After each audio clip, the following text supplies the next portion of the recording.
Hello guys, मेरा नाम है रवि और स्टडी ग्लो में आपका बहुत बहुत स्वागत है।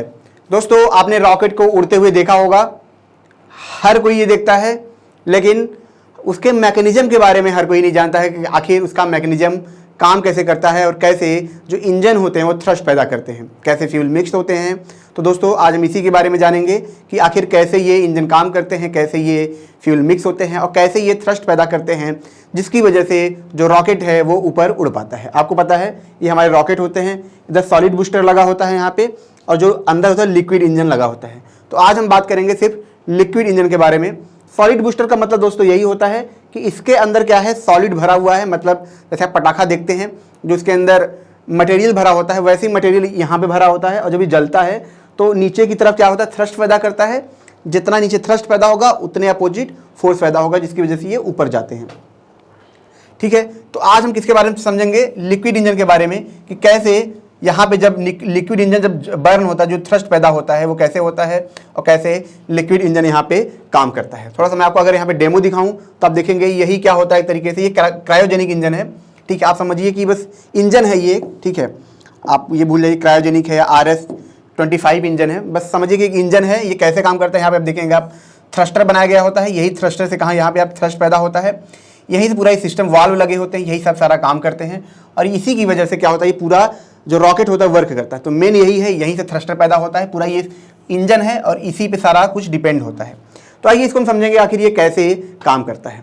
देखिए, सबसे पहले मैं आपको ये बता दूं कि अगर हम हाइड्रोजन गैस का यूज करते हैं तो वो लिक्विड के फॉर्म में करते हैं। यहाँ पे आप देखेंगे ये जो है ये क्या है, हाइड्रोजन गैस है, लेकिन किस फॉर्म में है, लिक्विड के फॉर्म में है। यहाँ पे क्या है, ऑक्सीजन है, लेकिन किस फॉर्म में है, लिक्विड के फॉर्म में है। बात समझ रहे हैं क्यों है? अगर हमने हाइड्रोजन गैस के फॉर्म में भरा तो आपको पता है बहुत ज़्यादा वो जगह लेता है। आप समझिए कि बहुत ज़्यादा 22 गुना ज़्यादा जगह वो ले लेता है। तो जाहिर सी बात है हम बहुत कम इसमें क्या करेंगे, हाइड्रोजन भर पाएंगे।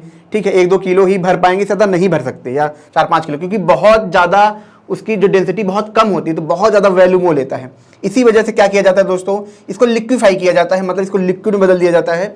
ऑक्सीजन को भी लिक्विड में बदल के तो 2 टैंक लगाए जाते हैं। नीचे वाला टैंक क्या होता है, ये क्या होता है, ऑक्सीजन हाइड्रोजन होता है, और ऊपर वाले टैंक में क्या भरा होता है, ऑक्सीजन भरा होता है। यहाँ पे आप देखेंगे यहाँ से एक वाल्व जुड़ा है तो थ्रस्टर तक आएगा, यहाँ से भी एक वाल्व जुड़ा है तो क्या होगा, थ्रस्टर तक आएगा।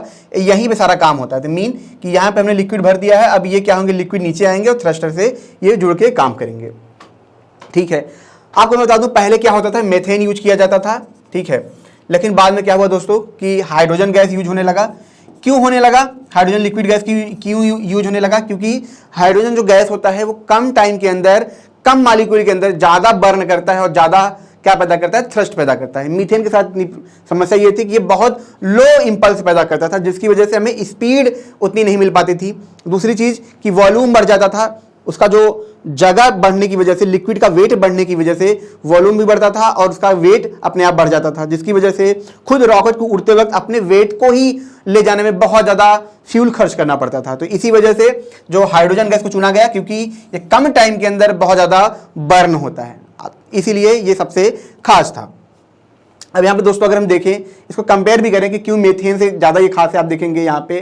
ठीक है, ग्राम पर मोल पे ये क्या होता है, 2 ग्राम का हाइड्रोजन गैस हमें कितना इंपल्स पैदा करता है, 381 पैदा करता है। वहीं पे 16 ग्राम का मेथेन हमें कितना पैदा करता है, 299 का। तो आप समझ सकते हैं कि 8 गुना ज़्यादा ये बेहतर है, मतलब इसकी कैपेसिटी इतनी ज़्यादा है। यहाँ पे अगर हम देखें तो जो लिक्विड हाइड्रोजन है इस फॉर्म में ये होता है, पूरी पानी की तरह होता है। ये आप देखेंगे नॉर्मल हाइड्रोजन आप हवा के फॉर्म में होता है, ये पूरा पानी की तरह होता है। इसको आप देखेंगे आराम से आप इसमें डाल सकते हैं, लेकिन इसको बनाना बहुत ज़्यादा मुश्किल है। क्यों मुश्किल है? सबसे पहले इसको प्रेशराइज किया जाता है। कितने प्रेशर पे? लगभग 13 बार, मतलब 13 एटमॉस्फेरिक के आसपास प्रेशर पे क्या किया जाता है इसे, सॉरी मतलब बार मैंने बोल दिया, एटमॉस्फेरिक प्रेशर, मतलब 13 बार के प्रेशर पे क्या किया जाता है, इसे प्रेस किया जाता है, काफ़ी ज़्यादा कंप्रेस किया जाता है। और ठंडा कितना किया जाता है, -273 डिग्री सेल्सियस, जिसकी वजह से क्या होता है दोस्तों कि ये ऑटोमेटिक लिक्विड फॉर्म में बदल जाता है। अब यहाँ पे देखेंगे कई सारे प्रोसेस हैं, पहले कंप्रेस किया गया, फिर लिक्विफाई किया गया, फिर इस लिक्विड को धीरे से इस टैंक के अंदर यहाँ पे भेज दिया गया। अब जैसे ही इस टैंक के अंदर भेजा जाएगा, अच्छा एक चीज़ आप यहाँ पे समझिए कि -253 डिग्री सेल्सियस ये लगभग 0 केल्विन के आसपास चला जाता है, मतलब 0 डिग्री सेल्सियस के आसपास ये, मतलब एकदम -273 सेल्सियस के आसपास ये चला जाता है। अब जरा सोचिए कि -253 डिग्री सेल्सियस, तो ये बहुत ज़्यादा ये कम टेम्परेचर है, और इस टेम्परेचर को पाने के लिए बहुत पैसा खर्चा करना पड़ता है, बहुत ज़्यादा इलेक्ट्रिसिटी खर्चा करना पड़ता है, तब जाके ये लिक्विफाई हो पाता है हाइड्रोजन। तो ये इतना जटिल प्रोसेस है, ये इतना आसान नहीं है कि ऐसे ही हमने लिक्विड हाइड्रोजन बना दिया। इसको प्रेशर भी देना है, वो तो ठीक है, जो सबसे ज़्यादा एनर्जी खर्च होती है वो लिक्विफाई करने में होती है, क्योंकि ये टेम्परेचर पाना ही अपने आप में बहुत ज़्यादा मुश्किल है। अब जब हमने वो बना लिया तो इस टैंक को क्या किया जाता है, सीधे सीधे इसमें भर के इसे भेजा जाता है। कहाँ पे भेजा जाता है, फ्यूलिंग करने के लिए। ठीक है, फ्यूलिंग करने के बाद हमने क्या किया, जैसे टैंक होता है उसमें हमने क्या किया, फ्यूलिंग कर दिया, फ्यूलिंग हो गई।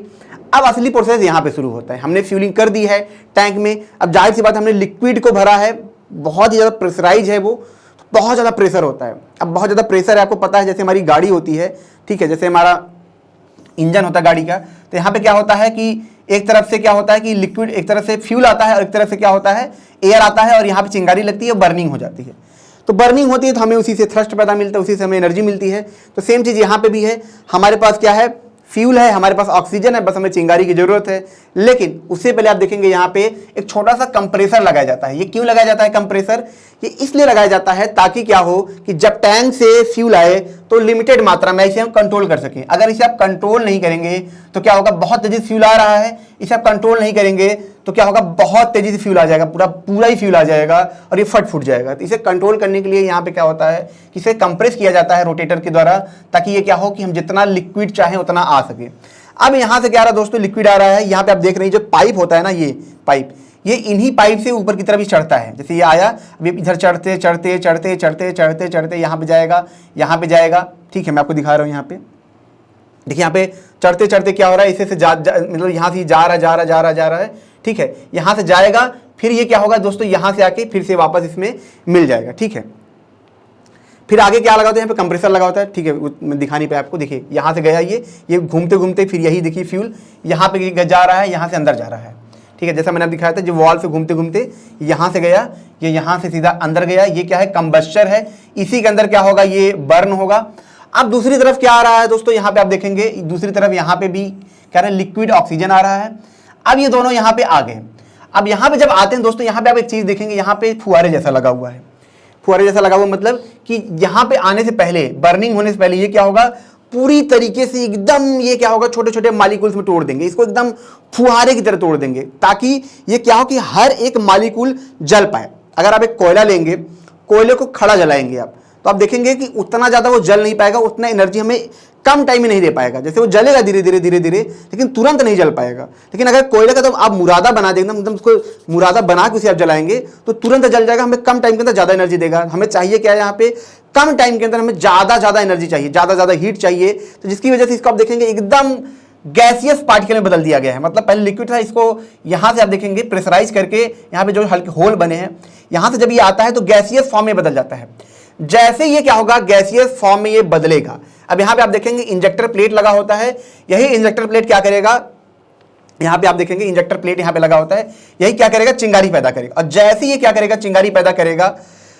जैसे इसने चिंगारी पैदा किया, अब देखेंगे आप यहाँ पे, मैं आपको दिखा देता हूँ फिर से। यहाँ पे जैसे चिंगारी पैदा करेगी, बर्न होकर तुरंत ये इस तरफ जाएगा, और यहाँ से क्या होगा दोस्तों कि जैसे यहाँ पे जाएगा, यहाँ पे ऑक्सीजन की मात्रा और ज़्यादा बढ़ा दी जाती है, और जैसी ऑक्सीजन मात्रा यहाँ पे बढ़ाई जाएगी, तुरंत क्या होगा, ये यहाँ पे देखिए बर्निंग हो गया, और ये थ्रस्टर के थ्रू यहाँ पे देखेंगे ये आग निकलना शुरू होता है। यहाँ पे आप देखेंगे पहले जगह कम है तो प्रेशर बनेगा, फिर जगह यहाँ पे बढ़ा दिया जाता है, जिसकी वजह से बहुत तेजी से बाहर आता है, और यहाँ पे थ्रस्ट नीचे लगेगा। ठीक है, तो ऊपर की तरफ क्या लगेगा, फोर्स लगेगा, और इसी वजह से ये रॉकेट उड़ता है। तो मतलब ये जो इंजन है, इसके ऊपर पूरा पेलोड लगा हुआ है, यही इसको क्या करेगा, ऊपर लेके जाएगा। तो मीन सिंपल है कि एक तरफ फ्यूल है, एक तरफ ऑक्सीजन है, लिक्विड के फॉर्म में है, दोनों आएंगे, मिलेंगे और क्या करेंगे, जलेंगे। अच्छा, एक चीज़ मैं आपको ये बता दूं कि ये जो पाइप आप यहाँ पे देखते हैं, जब ये लिक्विड यहाँ से आता है, लिक्विड फ्यूल यहाँ से होके जाता है, तो यहाँ से क्यों होके जाता है, यहाँ से इसलिए होके जाता है क्योंकि यहाँ पे टेम्परेचर बहुत ज़्यादा होता है, लगभग 3000 डिग्री सेल्सियस के आसपास होता है।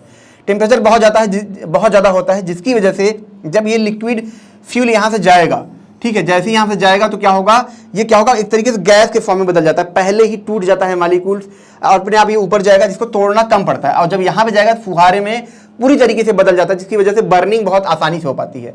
ठीक है, नहीं तो ये लिक्विड फॉर्म में जाएगा तो बर्न नहीं हो पाएगा। इसको बर्न करने के लिए इसको गैसीय फॉर्म में बदलना पड़ता है, तो इसको यहाँ से लेके जाता था, क्योंकि यहाँ की जो टेम्परेचर है बहुत ज़्यादा गर्म है, यहीं से हीट निकल रही है, जिसकी वजह से यहाँ भी जाता है और यहाँ से निकल के कंबस्शन में जा पाता है और पूरी तरीके से थ्रस्ट में बदल पाता है। तो इस तरीके से दोस्तों ये पूरा सिस्टम काम करता है। दोस्तों अगर ये लेक्चर आपको अच्छा लगा हो तो लाइक करें, कमेंट करें, शेयर जरूर करें, ताकि और भी लोगों को ये जो इंजन का कॉन्सेप्ट है उनको समझ में आए। मिलते हैं नेक्स्ट लेक्चर में। Thank you so much.